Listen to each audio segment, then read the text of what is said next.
Thank you for joining me on this Friday check-in, aka Crash Out Friday. I just want to say one thing about the Shannon Sharpe sexual assault case. I don't have enough information on the case, so I won't be talking about it until next week. But I just want to say something about the lawyer in that case, Tony Bugsby. This is the same guy that sued Diddy and Jay-Z in the rape case. It's the civil case. I think he's corrupt. I think he's an extortionist. I think he loves extorting powerful black men and wealthy black men. And I think it's all a money grab. And what I'm saying here is I support Shannon Sharpe. And I hope he wins this case and fights it. Just like Jay-Z and Diddy did, and expose this fraud for who he is. Now, to switch over to our topic. Our topic today is, there's a multi-billion-dollar industry to keep black people stupid and to keep the black community stupid and ignorant. And see, I know a lot of people see this going on, but it's not being talked about as much. See, this is why we have a lot of problems in our community. And that's really my only problem with Al Sharpton. I believe he contributes to it a lot.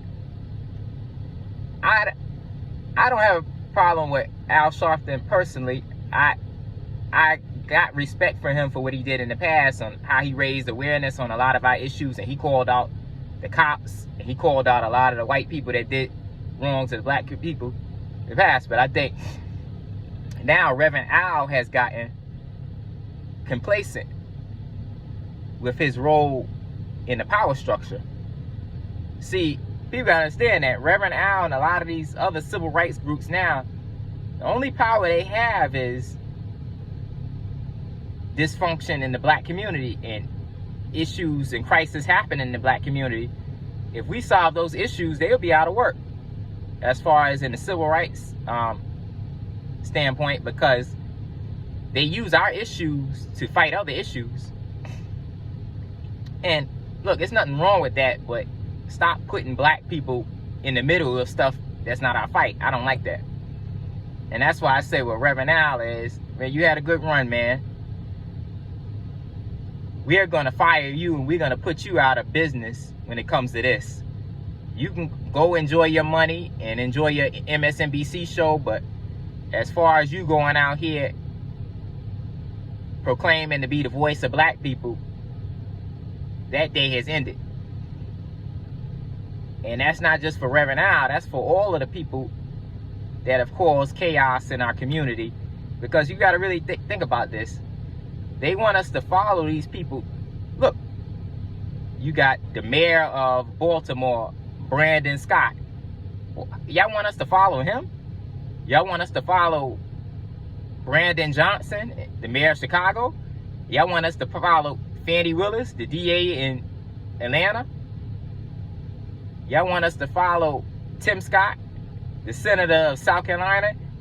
Y'all want us to follow Cory Booker, the senator in Jersey?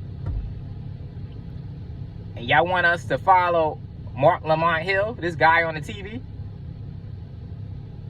And Roly Poly Martin? My problem with that is, do you really think black people are gonna keep falling for these games and keep following these people? They can't lead themselves out of a paper bag, so how are they gonna lead us? A lot of the dysfunction now that's going on is because of these people. Yeah, they may have served the purpose at some point in time, but it's like now they're grifting, they're hustling us, race baiting, and spreading misinformation on us to get us to stay thinking that we're defeated and we can't do anything about our situation. And I'm here to tell you, at 2025, the era of the black bourgeoisie has ended.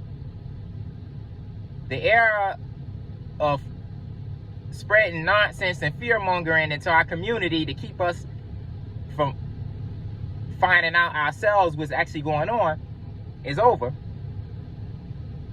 we're going to do our own research. We're going to get together and do what we have to do. And I'm going to go to piggyback. I'm going to answer a question that a guy from last week's video, he left in the comment sections. He said, when am I going to build Black Target? And the answer to that question is, I'm not building anything. We're going to build it. But I will be addressing how we're going to build all that stuff and infrastructure for Black businesses so we can dominate this on a national stance right now in the future. See, right now, that's a local issue, so we got to figure out how we're going to raise capital funding. And we have other people that are qualified in doing those things that we're going to work with. I urge people, right now, we're just organizing. So my answer to that question is this. We got to start by helping our local Black businesses, mom and pop shops. If they're doing well in their local town, we have to support them more and spread awareness about where they're at on the local level so they can become good in their state. And if they're dominating their state, we want them to expand into other states. And then if they're good in their state, we want to expand nationally. But also, too, we got to protect our legacy brands, which is Revolt TV. We only own 2 Black TV stations. That's Revolt TV and The Griot. I may have my issues with how The Griot's founder and CEO deals with certain things, but we still have to support them. That's the thing we got to show white people and every other group. They may not always agree on everything, but they still support one another when it comes down to the real issue.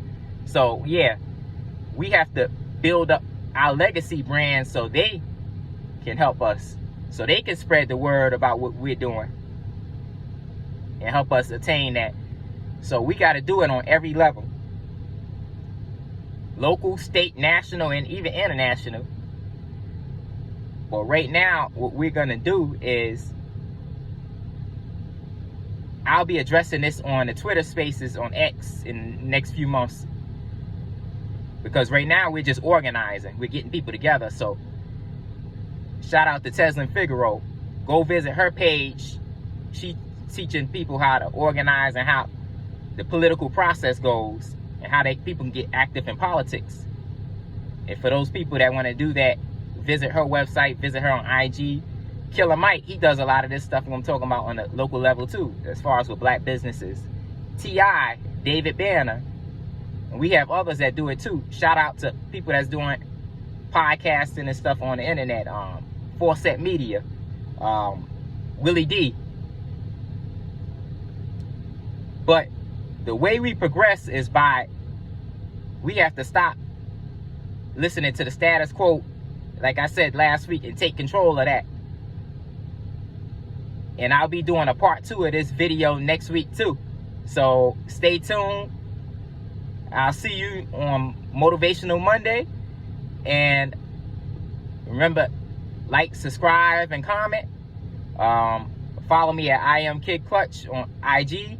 Follow me at Kid Clutch Productions on IG. Follow me on Kid Clutch on X, everywhere else, Fanbase. That's to answer another question on Black social media platforms. Everybody go sign up for Fanbase. Follow me at Kid Clutch everywhere else there. And I'll talk to you later.